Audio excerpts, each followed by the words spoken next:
you could not describe the journey of William Wilkinson as uneventful. In 1913, he set off from, the Gulf country really, in North Queensland. Was an Anglican minister and was dispatched to the Northern Territory to deliver the word of God through Aboriginal communities through there. In 1913, on a horse with poor hearing. What could possibly go wrong? So Mark Smith came across this story as a result of his own grandfather, who has written a book about the journey of Wilkinson, which is called The Strenuous Saint. And Mark now, in his capacity of the St Francis House Project, which is a remarkable story in itself, is actually part of History Month celebrations in South Australia, looking at this journey of Wilkinson. Hello, Mark. Good evening, Spence. What a guy. So where do you want to start this journey? Tell me. Let's start by a bit of history of William Wilkinson. Well, William Wilkinson is an incredible man, really, but he's a forgotten explorer in Australian history. He was a bushman. He was a blacksmith who shoot his own horses. He was an Anglican priest, and he was deaf as a post without a brass ear horn. And he went off with the 16 horses, his gun and his Bible and his camera, and over 2.5 years, 847 days, he went to all the most remote places in the Northern Territory, down to the South Australian border, and took amazing photographs along the way. Wow. He had 16 horses. At the beginning, 2 Aboriginal guides helping him, and as you can imagine, it was an arduous journey in harsh country, and he lost 6 of the horses over the 2.5 years. Right, and those Aboriginal men who were helping him, did they stay with him for the whole trip? Not all the way. He picked up and dropped them off picked up different guides in different parts of the country. I think this was a bit of a cultural learning experience for Wilkinson, because as you'd expect, people from North Queensland didn't really know the people and the country in Central Australia. No. So, but he was doing the work of a missionary. He was spreading the word of the Lord. He was, and he was the first Anglican to really do it. The Lutherans had been there a long time, and he was given a mission by his boss, the bishop on Thursday Island, Gilbert White, to go out and see if there's enough Anglicans out there for us to have a permanent priest and a permanent presence in Central Australia. So when he left, what was his actual aim? What task was set for him? What would have been, for use of modern terminology, what were his KPIs? Well, visit your parish and engage your people. And it's just his parish is one of the most enormous parishes in the world, stretching over 1,500 kilometres. Yes, yeah. So can you call that unclaimed parish? Is that what the theory was? Well, it's certainly pushing through to new ground. And what he was learning about was there were a lot of Anglicans who were Aboriginal, and he was baptising them along the way. He was marrying white men with Aboriginal women. So I think he was doing anthropological work and bringing that information back to his superiors to work out how they could, manage their job. So how was it then in 1913 that Aboriginal people had taken on Christianity?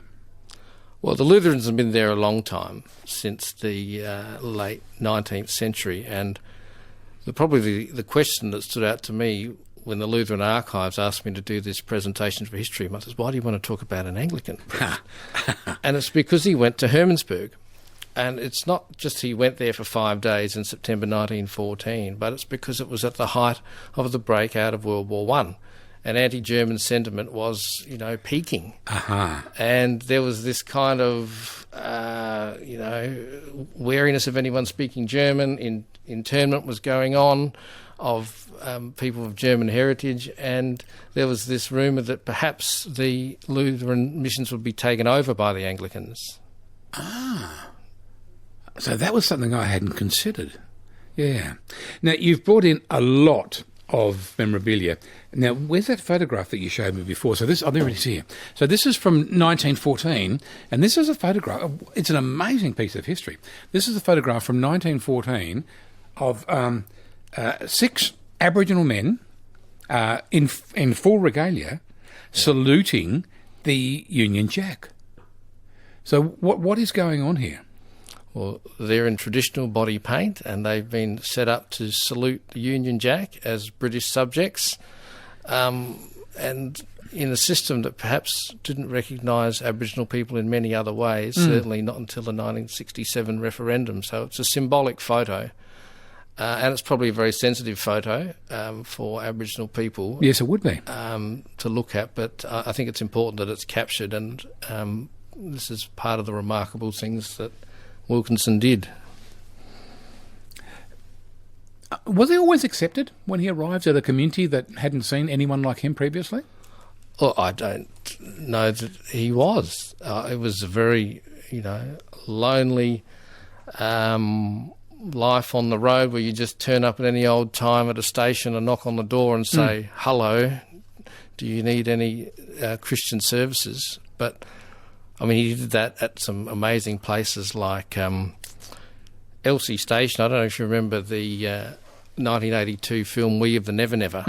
That was filmed at Elsie Station. Was it? And that homestead where the Guns were living, that's one of the places Wilkinson went and stayed. And the actress in that film, Angela Punch, said that wonderful line about the Aboriginal children, I don't want to teach them, I want to learn from them.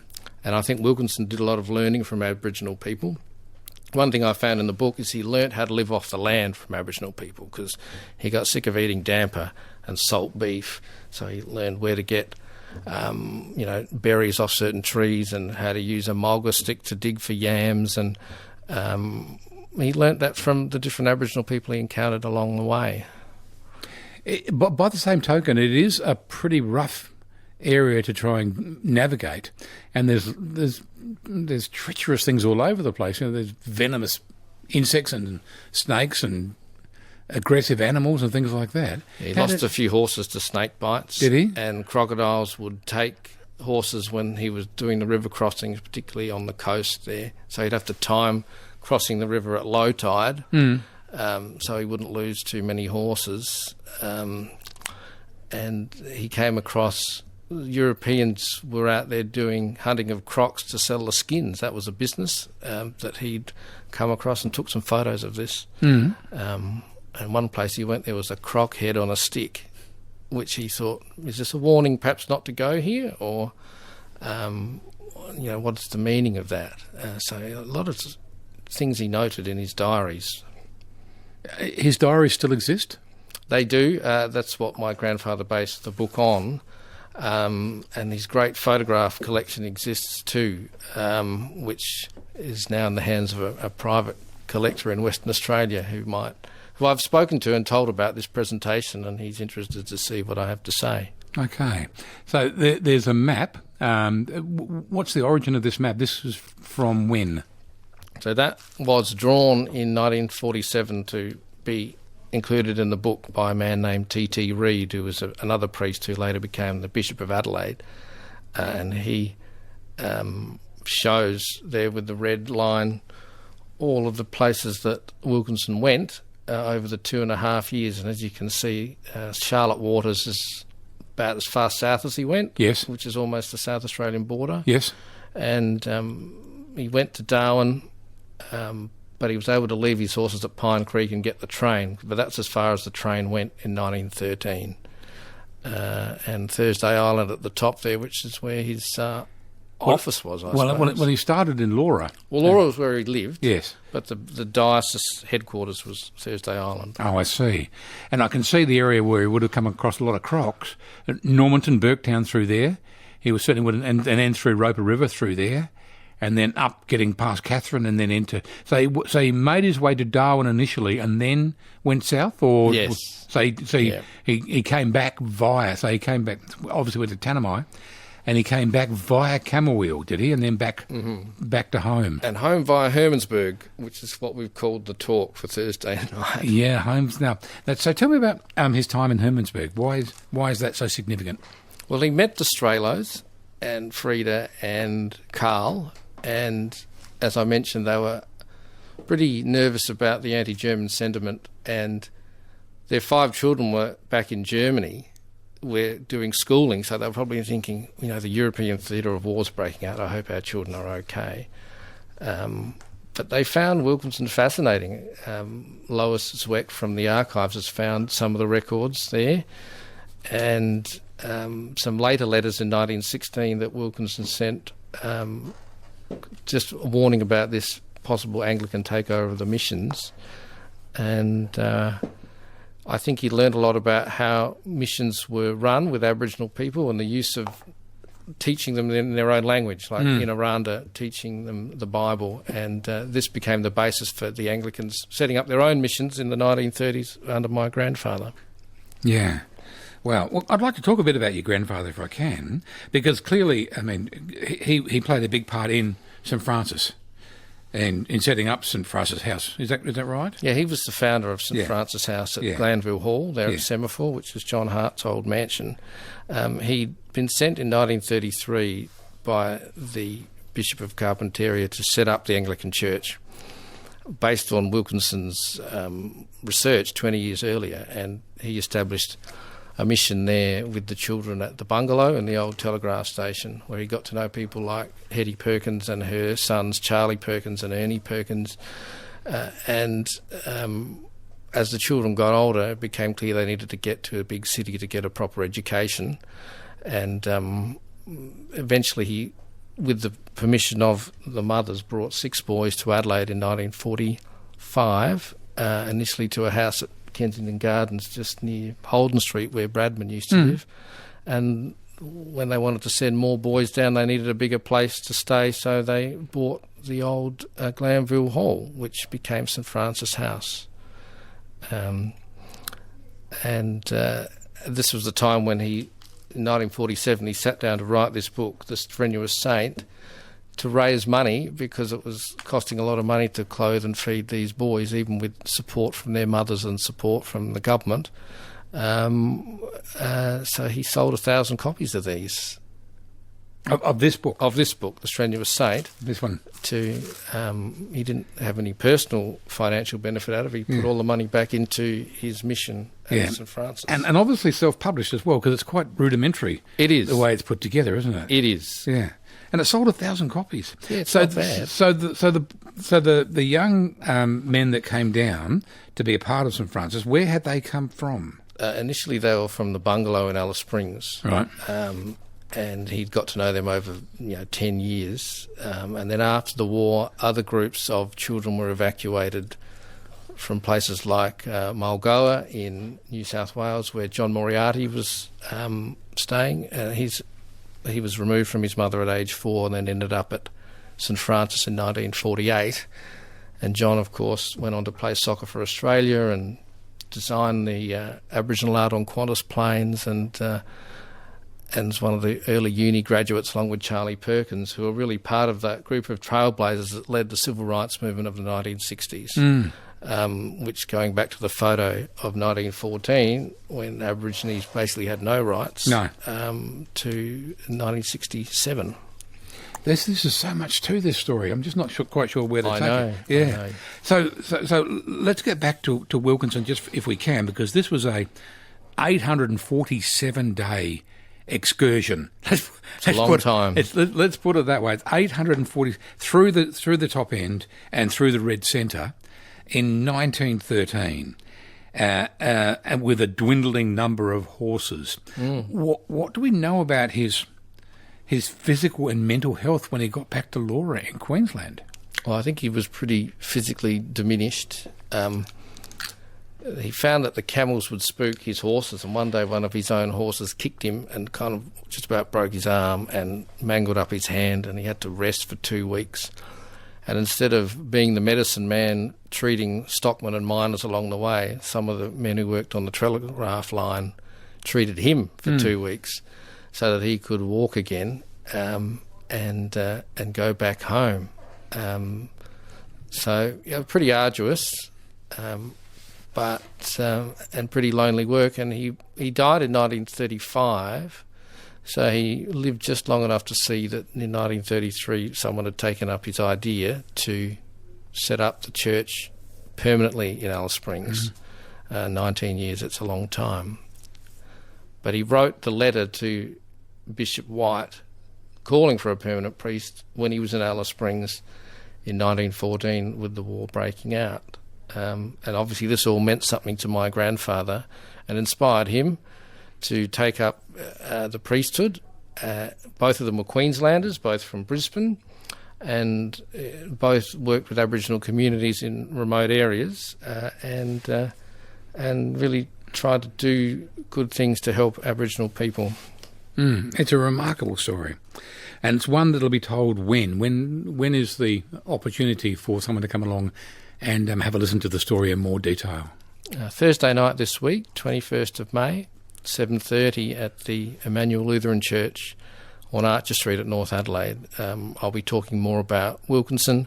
I've got a number of photos to show from the book that he had taken, and there'll be a chance to ask questions and delve more deeply into this as part of History Month. Yeah. It sounds like a feature film to me. It's got feature film written all over it. It's an amazing adventure. I've already got one feature film on the way about my grandmother's life, so two's probably a bit much. But hang on, we've got to hit the rewind button there. So what's the story on your grandmother? We're telling the story of Isabel Smith, who married Percy as a young woman from Adelaide who followed her boyfriend, who joined the army in 1942 to Alice Springs, and then instead she met Percy and married him and became his partner and a surrogate mother to these Aboriginal children. And we're telling that story in a film and a book called Finding Miss Armand. We're working with Mark Webber, who's an American movie director and is married to Adelaide's own Teresa Palmer. Yes. And we've got a script in the works and under review, and hopefully in the next year or two we'll progress towards telling that story. But certainly the Wilkinson story feels to me a lot like that We the Never Never story of 1982, that classic Aussie film that we talked about earlier.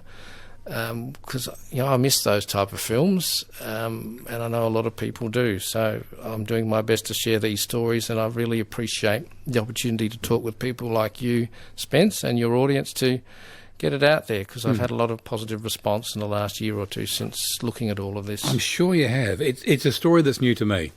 Until you contacted me late last week, the name William Wilkinson was completely unfamiliar to me. Yeah, it's totally forgotten, which is a bit of a shame. Yeah, and what an adventure. Look, thank you for everything you've brought in as well. I'd love to have time to read some more of it. The photograph from 1914, the thing that I can't get over about that photograph, it's probably been digitally enhanced, but its clarity is amazing for the era. He must have had a good camera. Yeah, he must have had a good camera. And so that would have been a heavy piece of equipment to carry on one of the horses. Yeah, he did. He had a lot of equipment. He also had a lantern slide projector and the glass slides, and he noted that when the horse rolled over, he crushed all the slides. No. The stuff that they carried is incredible, which is all part of the story. Yeah. Well, if you'd like to go along and hear more about the story, it's Thursday, isn't it? Thursday night, 7:30. At the Immanuel Lutheran Church, which is on Archer Street in North Adelaide. There's a small donation, if you can, please, at the door. But it's a fantastic story. And Mark Smith, thank you so much for coming in. Thank you. And I'd really like to delve more deeply into your grandfather and your grandmother as well, because the story of St Francis House is, I think, worthy of a lengthy conversation. Well, I did a short documentary called Glanville Hall, A House of Hope and Glory, which is on YouTube, that people can have a look at, and perhaps I can come back and talk to you again. That'd be great. I'd like that a lot. Mark Smith, who is the chair of St Francis House Project.